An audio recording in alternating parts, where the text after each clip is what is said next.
پیر ارچھی جا حضور مبارک صاحب علیہ الرحمہ کا قانون یہ تھا کہ آپ اگر تطبیقی مسالک آ سکتے تھے نا کسی مسئلے میں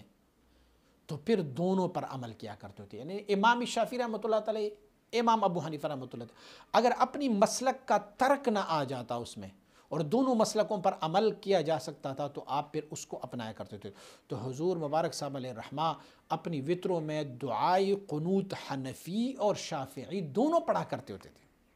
شافعی اللہم اہدنی فی من ہدیت وعافنی فی من عافیت وتولنی فی من تولیت وبارک لی فی ما اعطیت وقنی شر ما قضیت فانک تقضی ولا یقضى علیک وانہ لا یذل من والیت ولا یعز من عادیت تبارکت ربنا وتعالیت فلک الحمد علی ما قضیت استغفرک واتوب الیک.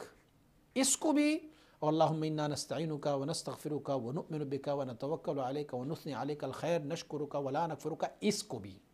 امام ابو حنیفہ رحمۃ اللہ علیہ کے مسلک والی دعا بھی دعائے قنوت اور امام شافعی رحمۃ اللہ علیہ والی دعائے قنوت بھی دونوں کو کبھی کبھار جمع فرمایا کرتے تاکہ تطبیق بین المذہبین مسلکین ہو جائے. اور کبھی کبھار جو ہے نا وہ رمضان شریف میں قراء حضرات کو جو ختم قرآن پڑھا کرتے ہوتے تھے ان کو بھی آپ امر فرمایا کرتے ہوتے تھے کہ ان دونوں کو پڑھا کریں، ان دونوں کو پڑھا کریں تاکہ تطبیق آ جائے.